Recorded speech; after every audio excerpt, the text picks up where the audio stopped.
আমি একদম স্বল্প জ্ঞানী, আমি লামুকামের ভিতরে কি সে আমরা কয়ে পারি না। এরা তো সব জায়গা থেকে বয়া কয়ে পারে যে কোন হানে কি হইতেছে, জাহান্নামে পিটাপিটি হইতেছে না জান্নাতে আঙ্গুর বেদানা খাইতেছে, এটাও দুনিয়ায় বয়া কইতে পারে।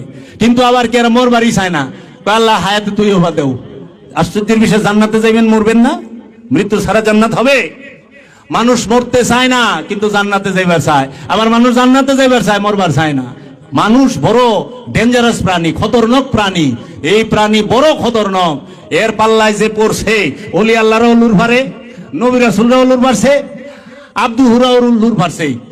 মানুষে লুরায় নাই, মুসা কালিমুল্লাহরে নীল নদ পার করে নাই। আচ্ছা, ঈসা নবীরে মানুষই তো শুলে চড়াই দিছে না? এই মানুষই তো মহানবীর দাঁত মোবারক শহীদ করছে না? এই মানুষ রূপী এই মানুষই তো কি করছে, মাওলা আলী করমাল্লাহু ওয়াজহুর কে হত্যা করছে না, মাথায় কূপ দিছে না? এই মানুষই তো মাওলা হাসানকে বিষ প্রয়োগ করে হত্যা করছে। আমার হইতে পেরেছি? আমি কি আমার? আমি তো নিজেই জানি না আমি কে, আমি কোথায় যাব, আমি কি করব। আমি সবার চেহারা দেখি, আমার চেহারা দেখি না। আমি সবার চোখ দেখি, আমার চোখ দেখি না। আমি সবার নাক মুখ কান দেখি, নিজের নাক মুখ কান দেখি না। 80টা বছর এই দেহের মধ্যে কে রইলো, কে কথা কইলো, কে খাইলো, কে শুনলো, কে হাঁটলো চললো, কে ভাবলো চিন্তা করলো, খুঁজি লইলাম না। কিন্তু আমি সব জানি। এই জানার 4 পয়সা দাম আছে? মৃত্যুর কিয়ামতের দিন তো জিগাবে না আনতা আল্লামা ওয়া উলামা, জিগাইব না। কি জিগাইব? ইয়াউমা নাদউ উনাসিম বিইমামিহিম, ইয়াউমা নাদউ, সেই দিন ডাকা হবে উনাসিম বিইমামিহিম, প্রত্যেক নফসকে তার ইমাম সহ ডাকা হবে, প্রত্যেক ব্যক্তিকে তার ইমাম সহ ডাকা হবে। কবে? কিয়ামতের দিন। ও বাবা, আপনার ইমামকে চিনছেন? মাওলানা সাহেব ইমামকে টের পাইছেন না? তাই আমরা বলি আকা বাবা জাহাঙ্গীর, মুর্শেদ বাবা জাহাঙ্গীর, পীর বাবা জাহাঙ্গীর, রহনুমা বাবা জাহাঙ্গীর, কেবলা বাবা জাহাঙ্গীর, কাবা বাবা জাহাঙ্গীর, দিন বাবা জাহাঙ্গীর, ইমান বাবা জাহাঙ্গীর, কোরআন বাবা জাহাঙ্গীর, মাওলা বাবা জাহাঙ্গীর, ইমাম বাবা জাহাঙ্গীর। প্রত্যেকটা ভক্তের কাছে তার মুর্শেদে কামেল, মুর্শেদে মুকাম্মেলি হচ্ছে তার ইমাম। এই ইমামকে অনুসরণ করেছে। কিয়ামতের দিন এই ইমাম সহ আল্লাহ ডাকবে। যদি এই ইমাম সে কামেল হয়, আপনাকে পার করতে পারবে, সুপারিশ করতে পারবে, আর না হইলে কোনো সম্ভাবনা নাই। তাই আল্লাহ সূরা বাকারার 48 নম্বর আয়াতে বলেছে, তুমি সেই দিনকে স্মরণ করো যেই দিন, তুমি সেই দিনকে স্মরণ করো যেই দিন কোন নফস কোন নফসের কাজে আসবে না, কোন ব্যক্তি কোন ব্যক্তির কাজে আসবে না।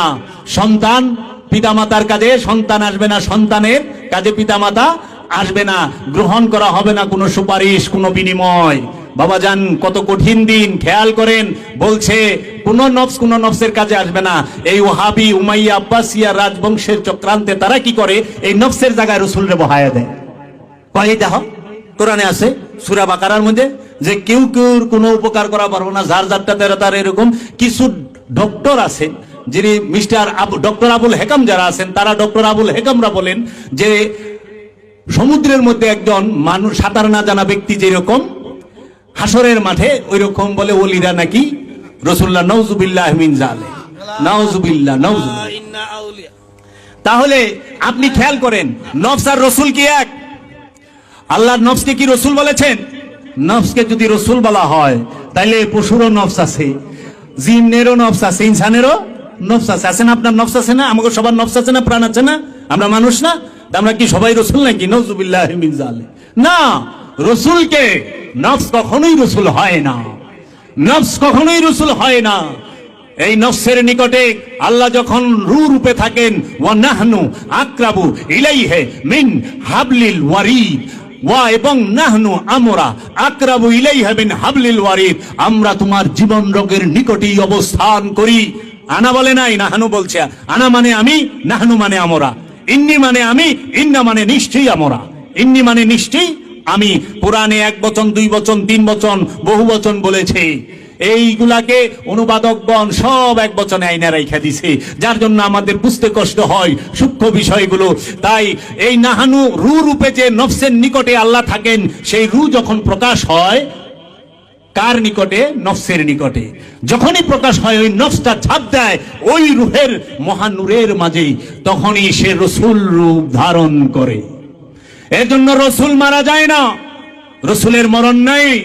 যারা বলে রসুল মারা যায় তারা বেঈমান, তাদের ঈমান নাই। কারণ কোরআনে আছে কুল্লু নফসুন যায়িকাতুল মাউত, প্রত্যেক নফস মৃত্যুর স্বাদ গ্রহণ করবে। কিন্তু কোরআনে কোথাও নাই কুল্লু রুহিন যায়িকাতুল মাউত, কুল্লু রাসূল যায়িকাতুল মাউত কোরআনে নাই, কুল্লু নবী যায়িকাতুল মাউত কোরআনে নাই, কুল্লু আব্দুহু যায়িকাতুল মাউত কোরআনে নাই, কুল্লু আউলিয়া যায়িকাতুল মাউত কোরআনে নাই। কারণ রসুল মরে না, রসুল সে কখনোই নফস নয়। রসুল রবের মহান নূর, সে রূহ রূপে মানুষের জীবন রোগের নিকটেই বীজ রূপে থাকে। এর জন্য রসুল, নবী, ওলি, আব্দুহু কখনোই মারা যায় না। মারা যায় নফস। মৃত্যুতে নফস ধ্বংস হয় না, নফস কি হয়? মৃত্যুর স্বাদ গ্রহণ করে। কুল্লু নাফসুন যায়িকাতুল মাউত, নফস মৃত্যুর স্বাদ গ্রহণ করে। নফস কিন্তু মধ্যে ধ্বংস হয় না। তাহলে মৃত্যুতে ধ্বংস হয় কি? দেহ, ইনসান। ইনসান মৃত্যুতে ধ্বংস হয়। মাওলানা সাহেবরা সুন্দর করে কয়ে পারবো লামকামের ভিতরে কি হইছে। আমি তো নাদান, আমি একদম স্বল্প জ্ঞানী, আমি লামকামের ভিতরে কি হইছে আমরা কয়ে পারি না। এরা তো সব জায়গা থেকে বইয়া কয়ে পারে যে কোন হানে কি হইতেছে। জাহান্নামে পিটাপিটি হইতেছে না জান্নাতে আঙ্গুর বেদানা খাইতেছে, এটাও দুনিয়ায় বইয়া কইতে পারে। কিন্তু আবার কি এরা মোর বাড়ি চায় না? আল্লাহ হায়াতে তুই হবা দেও। আশ্চর্যের বিষয়, জান্নাতে যাইবেন, মরবেন না? মৃত্যু ছাড়া জান্নাত হবে? মানুষ মরতে চায় না কিন্তু জান্নাতে যাইবার চায়, আবার মানুষ জান্নাতে যাইবার চায়, মরবার চায় না। মানুষ বড় ডেঞ্জারাস প্রাণী, খতরনাক প্রাণী। এই প্রাণী বড় খতরনাক। এর পাল্লায় যে পড়ছে, ওলি আল্লাহর উলুর ভারে, নবী রাসূলরা উলুর ভারছে, আব্দুহুরা উলুর ভারছে। মানুষের লুরায় নাই, মুসা কালিমুল্লাহরে নীল নদ পার করে নাই। আচ্ছা, ঈসা নবীরে মানুষই তো শুলে চড়াই দিছে না? এই মানুষই তো মহানবীর দাঁত মোবারক শহীদ করছে না? এই মানুষ রূপী এই মানুষই তো কি করছে? মাওলা আলী কারামাল্লাহু ওয়াজহুর কে হত্যা করছে না? মাথায় কূপ দিছে না? এই মানুষই তো মাওলা হাসানকে বিষ প্রয়োগ করে হত্যা করছে। এই মানুষই তো মাওলা হুসাইনকে শাহাদাত করছে না?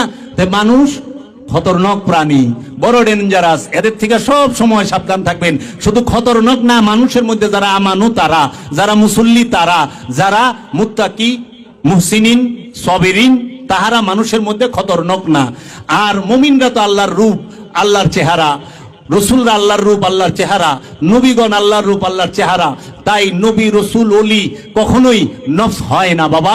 নফস যত উন্নত স্তরে যাক, সে নফসি, সে প্রাণী, সে কখনো রূহ হয় না। নফস সৃষ্টি, রূহ স্রষ্টা। নফস জন্ম নেয়, নফস জন্ম দেয়, নফস খায়, নফস ঘুমায়, নফস পাপী ক্লোষিত হয়। নফসের লেগে জান্নাত, নফসের লেগে জাহান্নাম।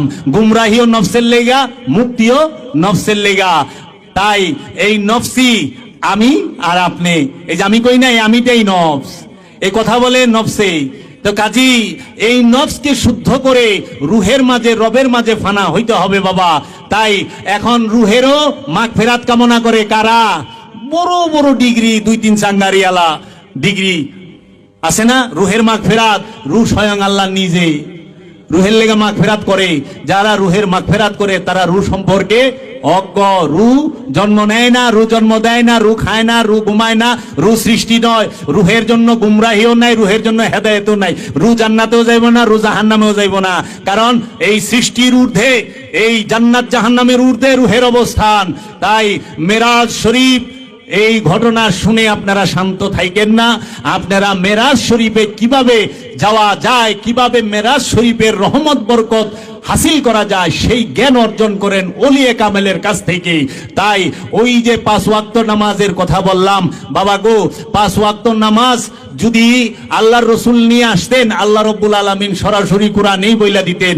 তাই নমাজ, মেরাজ থেকে নমাজ আসে নাকি সলাতের মাধ্যমে মেরাজে যায়? কোনটা? যারা বলেন নবী আমাদের মতো মানুষ, রসুল আমাদের মতো মানুষ, নাউজুবিল্লাহি মিন যালিক, তাদের উদ্দেশ্যে একটা কথা বলি।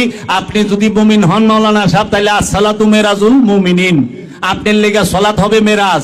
আর রসুল সলাতের আগে মেরাজে যায়া সলাত লয়া হে আপনাদের কথাই। তাহলে আপনার রসুল এখন কেমনে হয়? সুফিদের কাছে ইলমে তাসাউফ, সুফি সারা ইলমে তাসাউফ নাই। সুফি ছাড়া এলমে তসব সিনার এলেম, এই মেরাজ কোথায়? এই 7 আসমান 7 জমিন। এই জন্য সবকিছু সব জায়গায় বলা যায় না।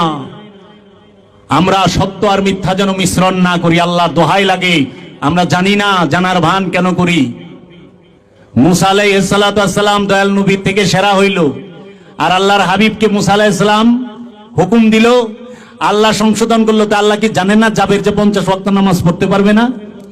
জাবেরের জন্য 5 ওয়াক্তই দেই। কেন এইভাবে আপ ডাউন? যাইতে সময় বুরাক লাগছে, মেরাজ শরীফ থেকে ফেরত আইছে, বুরাকের কথা পাই না। আবার মুসা নবীর থেকে যে লামকামে গেল, তখনও বুরাক লাগে নাই। কিভাবে গেল? প্রশ্ন আসে না বাবা? 5ম আসমান থেকে 6ষ্ঠ আসমান, 7ম আসমান, লামাকান, তাই না? তখন বুরাক লাগছে।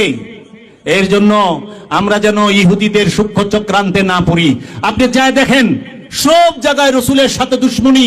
আমি কিছু নমুনা বইলা দেই। কোন নবীর সাথে আল্লাহর কথা বলতে জিবরাইল লাগে নাই। কোরআনে 25 জন নবীর বর্ণনা আছে, কোন নবীর সাথে আল্লাহ রাব্বুল আলামিনের কথা বলতে উসিলা লাগছে, জিবরাইল লাগছে না। আমরা তো দেখি সরাসরি বলছে। আর রসুলের বেলায় জিবরাইল লাগবো, সরাসরি আল্লাহ কইয়া পারে নাই। মুসা নবীর মার সাথে আল্লাহ সরাসরি কথা বলছে, ঈসা নবীর মা মারিয়ামের সাথে আল্লাহ সরাসরি কথা বলছে, কোরআন প্রমাণ। কিন্তু মহানবীর মার সাথে আল্লাহ কথা বললো না, একটা হাদিস ভাই নেই। আদম নবীর সাথে আল্লাহ সরাসরি কথা কইলো, আজাজিলের সাথে আল্লাহ সরাসরি কথা কইলো না যে হে আজাজিল, কিসে তোমাকে বারণ করলো, তুমি সেজদা দিলা না? আজাজিল আল্লাহরে কইলো আনা খায়রুম মিনহুম হুয়া খালাকতানি মিন তিন আনা খালাকতানি মিন নূর। আল্লাহ, আমি আদম থেকে উত্তম, আদম মাটির তৈরি, আমি ধোঁয়াবিহীন আগুনের তৈরি। তাইলে আল্লাহ আজাজিলের সাথেও সরাসরি কথা কইলো, আদমের সাথেও সরাসরি কথা কইলো, কিন্তু রাহমাতাল লিল আলামিনের সাথে সরাসরি আল্লাহ কথা কইয়া পারলো না, জিবরাইলরে লাগলো। এখন এই জিবরাইল কি ওয়াহাবি, এই উমাইয়া আব্বাসিয়ার রাজবংশ দিছে না? আল্লাহ রাব্বুল আলামিন জিবরাইলকে ফেরেশতা, জিবরাইল তো ফেরেশতা না, ফেরেশতার আরবি মালাইক। জিবরাইল আল্লাহর একটা অন্যতম নাম। মিকাইল, রুহুল আমিন, রুহুল কুদ্দুস, এগুলো আল্লাহর এক এক রূপের নাম। কে কইব? আপনি যা দেখেন জিবরাইল নামটা যে আয়াতে উল্লেখিত, তার আগেই কইছে ও মালাইকাতি। তিনি আল্লাহ রাব্বুল আলামিন নিজে এসে তার হাবিবকে সাহায্য করে, তিনি তখন রুহুল কুদ্দুস। মুসা কালিমুল্লাহকে রুহুল কুদ্দুস দ্বারা সাহায্য করে, ঈসা রুহুল্লাহকে রুহুল কুদ্দুস দিয়া সাহায্য করছে। আর আল্লাহর হাবিব মহানবীর কাছে হেরা পর্বতে রুহুল আমিন আইসা কোরআন দিয়ে গেছে। এর জন্য ফেরেশতাটাই নেন না, কারণ ওই যে আল্লাহর নবীকে সূক্ষ্মভাবে ছোট করার জন্য মর্যাদাকে এরা কি করে, আল্লাহ মুসা নবীর সাথে সরাসরি কথা কইছে, ঈসা নবীর সাথে সরাসরি কথা কইছে, মহানবীর সাথে সরাসরি কথা বলেন নাই, জিবরাইল লাগছে। দেখছেন, এই হইল সূক্ষ্ম চক্রান্ত। এগুলো বের হবে, আর এগুলাই ওনারা মুখস্থ করে মাশাআল্লাহ আমাকে গিলাইছে, আমরাও গিলছি, এখন আমাদের পেট ভরা। জি, আমরা মুক্তি পাইছি। তা আমি আগে জ্ঞান অর্জন করেন। এজন্য বাবা সুরেশ্বরী বলেছেন, নূরে হকে হক আছে, হক চিনো আগে, পারো যদি আবাদত করো শেষ ভাগে, না চিনে আবাদত করিবে কাহার, ভূতের বন্দিগি হবে, হবে না খোদার। না বলো খোদার নাম, না বলো রসুল, পীর মুখে এক নামে বোলাও কেবল, তব জন্য পীর যদি করে আরাধন, তবেই তো সন্তুষ্ট হবে প্রভু নিরঞ্জন। ভক্তিতেই সিদ্ধ হবে মনের বাসনা, ভক্তিতেই পূর্ণ হবে নানা উপাসনা, ভক্তিতেই তৃণকূটা হইবে পর্বত, ভক্তিতেই দূরে যাবে মনের কল্প। অভক্তিতে মিথ্যা হয় সত্য গুরুজন, ঘাসে ভক্তি পাবে মুক্তি রুমের কথন। যার মধ্যে আদব নাই, যার মধ্যে ভক্তি নাই, যার মধ্যে মহব্বত প্রেম নাই, সে সুফি বাদে আসবে কি করে? এর জন্য একজন ওলিয়ে কামেলের সামনে, একজন সত্যদ্রষ্টার সামনে হাইরে কথা কইবার লইছে আর মুসরাইবার লইছে, খালি কইব কোন সময়, কইব কোন সময়। কিন্তু বুঝেই না যে একটা ওলিয়ে কামেলের সামনে সে সম্পূর্ণ অজ্ঞ এবং অন্ধ। একটা অন্ধ যেরকম পথ দেখাইতে গেলে গর্তে পড়ে, ঠিক একজন ওলিয়ে কামেলের সামনে যা না জানিয়া কথা বলে, তারা ওই গর্তে পড়ার দলের মানুষের মতোই। এর জন্য আমি শেষ করব বাবা লালন সাইজির একটি কালাম দিয়ে। বাবা লালন সাইজি বলছিলেন, বেদ বিধির পথ শাস্ত্র কানা, আরেক কানা মন আমার, এসব দেখি কানার হাট বাজার। এক কানা কয় আরেক কানা রে, চলো এবার ভব পারে, নিজে কানা পথ চিনে না, পরকে ডাকে বারংবার। সব দেখি কানার হাট বাজার। পণ্ডিত কানা অহংকারে, সাধু কানা অন বিচারে, মোরল কানা সুবল ঘুরে, আন্দাজে এক খুঁটি গেড়ে জানে না সীমানা কার। এসব দেখি কানার হাট বাজার। কানায় কানায় ওলামেলা, বুবাতে খায় রসগোল্লা। কারণ কানায় কানায় ওলামেলা দেখতেছেন না, সবাই ওলামেলা, ঠিক কিনা বলেন?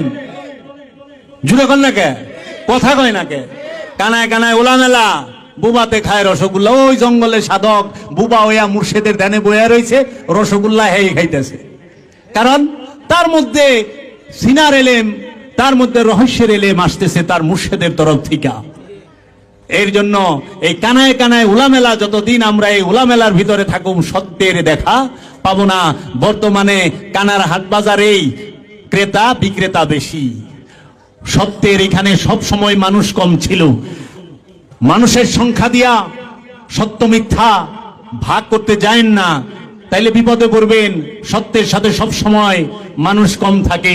মহানবীর সাথে বদরে 313, বিপরীতে 10,000। মহানবীর যিনি দরজা, মহানবীর যিনি মৌলা, মহানবীর যিনি এলেমের দরজা, তার সাথেও সিফিনে সংখ্যা কম, মহামাওলা আলীর বিরুদ্ধে বেশি। যিনি দিন ইমামে হুসাইন, তার সাথে কারবালায় 72, বিপরীতে 33,000। আরো যদি আগে যান, মুসা নবীর সাথে, মুসার হারুন, ফেরাউনের সাথে পুরা বাহিনী। ইব্রাহিম খলিলুল্লাহ একা, তার বিপরীতে নমরুদের পুরা বাহিনী। এজন্য সত্যের সাথে সব সময় সংখ্যা মানুষ। সত্য যে ধারালো, সত্যের উপরে দাঁড়াইলেই যে কাইটা যায়, সত্যের সাথে থাকলে যে কাইটা যাইব। সত্যের সাথে থাকবেন, গলা কাটবে। সত্যের সাথে থাকবেন, হাত কাটবে। সত্যের সাথে থাকবেন, পা কেটে যাবে। সত্যের সাথে থাকবেন, জীবন ধ্বংস করে দেবে, কেটে দেবে। আপনি খেয়াল করেন আমাদেরকে, আমরা যখন দেখি ইমাম আব্বাস আলমদার সত্যের সাথে মাওলা হুসাইনের সাথে ইয়াজিদ আইসা প্রথমে আব্বাস আলমদারের 2 হাত কাইটা নেয়। আহা, আমরা দেখতে পাই, শিখতে পাই, যখন সত্যের সাথে থাকবা 2 হাত কেটে নেওয়া হবে। আমরা যখন দেখি মাওলা হুসাইনের সাথে, এই সত্যের সাথে আব্বাস আলমদার দাঁড়িয়ে আছে, তখন ইয়াজিদ এসে এই আব্বাস আলমদারের 2 পা কেটে নেবে। সত্যের সাথে থাকলে 2 পা কেটে নেওয়া হবে, সত্যের সাথে থাকলে 2 হাত কেটে নেওয়া হবে। তারপরেও ইয়াজিদ ক্ষান্ত হবে না। এরপরেও ইয়াজিদ এসে সত্যের সাথে কেন আছো, এই অপরাধে তোমার কল্লা কেটে নেওয়া হবে। আব্বাস আলমদারের ঠোঁট মোবারক কেটে নেওয়া হয়েছিল, কল্লা কেটে নেওয়া হয়েছিল। সত্যের সাথে থাকবেন, পিপাসিত থাকতে হবে। সত্যের সাথে থাকবেন, ক্ষুধার্ত থাকতে হবে। সত্যের সাথে থাকবেন, জীবন সম্পদ সমস্ত কিছু ছিনিয়ে নেওয়া হবে।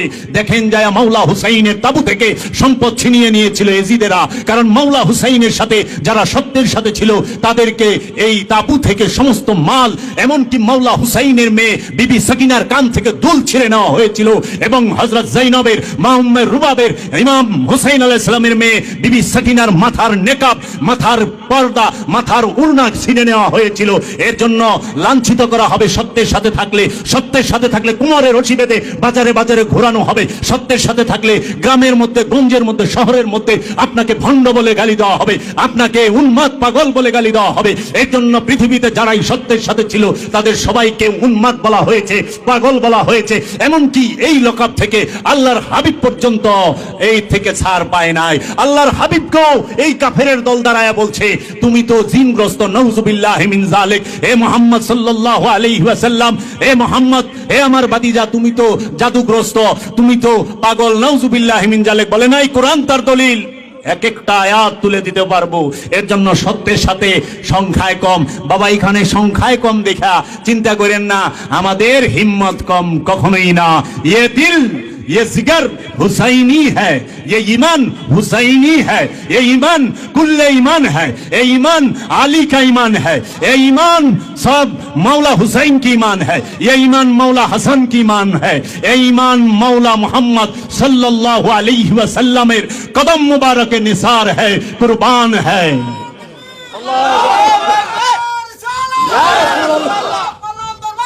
जिंदाबाद जिंदाबाद जिंदाबाद जिंदाबाद তাই ইমান শিখতে হবে মাওলা আলীর সাথে, মাওলা আলীর কাছে যায়া, মাওলা হাসান হুসাইনের কাছে যায়া। ইমানদার না বেঈমান তার সামনে প্রথমেই বলেন জয় পাক পাঞ্জাতন, জয় আহলে বায়ে। যখনই দেখবেন মুচার দেয় বুঝা যাইবেন জিনিস শেষ। এই জন্য আমার দয়াল রসুল বইলা গেছে আলী হচ্ছে মুনাফেক চেনার সবচেয়ে বড় কষ্টি পাথর। কি? আলী মুনাফেক চেনার সবচেয়ে বড় মাধ্যম। যার সামনে বলবেন ইয়া আলী আল মাদাদ, তখন তো বাইশের এক তো শিয়া নাকি, তখনই বুঝবেন যে মুনাফেক। ইসলামী লেবাসে আছে কিন্তু মুনাফেক, কারণ মুনাফেক মুসলমান ভিতরে থাকে, কাফেরের ভিতরে কোনো মুনাফেক থাকে না। কাফেরের তো কাফেরই। এর জন্য আমরা মুনাফেক যেন আমাদের ইমাম না হয়, বেঈমান যেন আমাদের ইমাম না হয়। সংখ্যায় কম হোক এমন ভাইবেন না দয়ালে হেনে বই রয়েছে দয়ালের মুরিদ কম, দয়ালে না জানি। আরে মুসানবীর কত উম্মত, মুসানবী লয়ে ঘুরতেছে, কিন্তু বাবা খিজির দুই পাশ সাগরের মিলনস্থলে একা একা সামুবারক হাতে লয়ে খাড়ায় রয়েছে। ইমানের ইমান যে জায়গায় থাকে একা থাকে। এর জন্য ইমানের ইমান যদি কেউ দেখতে চায় সে যেন দয়াল আল্লাহর আব্দুহুকে দেখে। আমি আব্দুহু নিয়ে বর্ণনা করলে এই রাত কেটে যাবে, 2-1 রাত লাগবে। কোরআন থেকে বলবো এইগুলো কখনোই আমি মাদ্রাসা থেকে পড়ে এইগুলো অর্জন করি নাই। এটি আমার দয়াল মুর্শেদ বাবা জাহাঙ্গীরের ভিক্ষা। আমার মুর্শেদ আমাকে দয়া করে ভিক্ষা দিছে। এর জন্য এই নবী রসুল অলি আল্লাহ আব্দুহু এদের গোলামি যদি করতে পারেন জীবন ধন্য হবে, জীবন ধন্য হবে। কোনো কিছু চাই না দয়াল, কোনো কিছু চাই না। তুমি আমার হৃদয়ের খবর জানো, হে মাওলা হুসাইন, হে মাওলা আলী কুল্লি ইমান, তুমি আমার হৃদয়ের খবর জানো রহমাতাল লিল আলামিন। আমি তোমার দরবারে শুধু এইটুক ভিক্ষা চাই, তোমার নূরের কদম থেকে আমাকে সরাইয়া দিও না। তোমার ওই দয়ার নজরটা আমার দিকে একবারের তরে রাখো। আমি আল্লামা জামির একটি শেষ কালাম পড়ে আমার কথা শেষ করব। বদরগাঁও হে দো মুসগীর আমুদি ওয়া জঞ্জিরে হরমা আসিরামুদি, শাহ আসকরম সুয়েমা এক নজর মিসকিনো গরিবো ফকিরো আমুদি। আল্লামা আব্দুর রহমান জামি আল্লাহর হাবিবের কাছে দাঁড়িয়ে বলেছিলেন বদরগাঁও হে দো মুস্তাগীর আমুদে, ওগো আল্লাহর হাবিব, এই আব্দুর রহমান জামি সে অনেক রঙে রাঙানো এক হতবিহবল এক প্রাণী। ওয়াজঞ্জিরে হেরমা সিরামুদে, ওগো দয়াল রসুল, এই জামি শত শিকল পুরোহিত এক বন্দী, আমি অনেক শিকল পরা এক বন্দী। মাওলা গো, আমি লোভের শিকল দিয়ে আটকায় রইছি, হিংসার শিকল দিয়ে আটকায় রইছি, অহংকারের শিকল দিয়ে আটকায় রইছি, আমি কামের শিকল দিয়ে আটকায় রইছি, আমি ক্রোধের শিকল দিয়ে আটকায় রইছি, আমি মোহ মায়া মাৎসর্যের শিকল দিয়া আটকায় রইছি। আমাকে তুমি শাহ আসকরম হে মহারাজা ধীরাজ, ওগো রহমাতাল লিল আলামিন, ওগো মুর্শেদে মুকাম্মেল শাহ আসকরম সুয়েমা এক নজর, ওগো দয়াল রসুল, আমার দিকে তোমার দয়ার নজরটা দিয়া একটা বার তাকাও। এই মিরাজের রজনীতে ওগো দয়াল মুর্শিদ, ওগো দয়াল রসুল, ও আমার দয়াল, তুমি আমার দিকে একটা নজর রহমতের দৃষ্টিটা তাকাও। মিসকিনো গরিবো ফকিরো আমুদে, আমি মিসকিন, আমি গরিব, আমি বেবতন মুসাফির, আমি ফকির, আমি ধন্য হই। ইয়া রসুল আল্লাহ, ইয়া হাবিব আল্লাহ, ইয়া মৌলা কায়নাত কুল্লে ইমান, মৌলা আলী করমাল্লাহু ওয়াজহু, ইয়া মৌলা হুসাইন, মৌলা হাসান, ওগো সৈয়দাতুন নিসা মা ফাতেমাতুজ জহরা, ওগো দয়াল মুর্শিদ, আমি অধমকে তোমার রহমতের চাদর দিয়ে ঢাইকা রাখো। তোমার গোলামি করা রহমতটুকু আমাকে দান করো। আমাকে তুমি তোমার বান্দা বইলে একটা বার ডাইকো। আমরা সবাই আল্লাহর বান্দা, এতে কোনো সন্দেহ নাই। কিন্তু আল্লাহ কি আমাকে বান্দা বইলা ডাকছে? কিন্তু আল্লাহ কইলে বান্দা বইলা ডাকছে। ঈসা আমার বান্দা, মুসা আমার বান্দা, ইব্রাহিম আমার বান্দা, ইয়াহিয়া আমার বান্দা। কিন্তু মাওলা, আমি জাবেরকে তুমি কোন দিন বান্দা বইলা ডাকবা? তোমার কাছে চাওয়া আমার একটাই, একটা বার তুমি বইলো, বুয়ালি তুই তো আমার। সুলতানুল হিন্দ খাজা গরিবে নওয়াজের অন্যতম প্রধান খলিফা বাবা কুতুবউদ্দিন বখতিয়ার কাকি, তার একনিষ্ঠ ভক্ত বাবা শেখ ফরিদ, বাবা শেখ ফরিদের একনিষ্ঠ ভক্ত বুয়ালি শাহ কালামদার, তার দয়াল মুর্শিদ বাবা শেখ ফরিদ বলেছিল, বুয়ালি তুই তো আমার। আমাদেরকে যেন আমার মুর্শিদ এইভাবে ডাক দেয়, জাবের তুই তো আমার। আমার জীবন ধন্য। আমি আমার দয়ালের কদমে এই ফরিয়াদ রেখে এখানেই রাখলাম। আসসালামু আলাইকুম ওয়া রাহমাতুল্লাহ।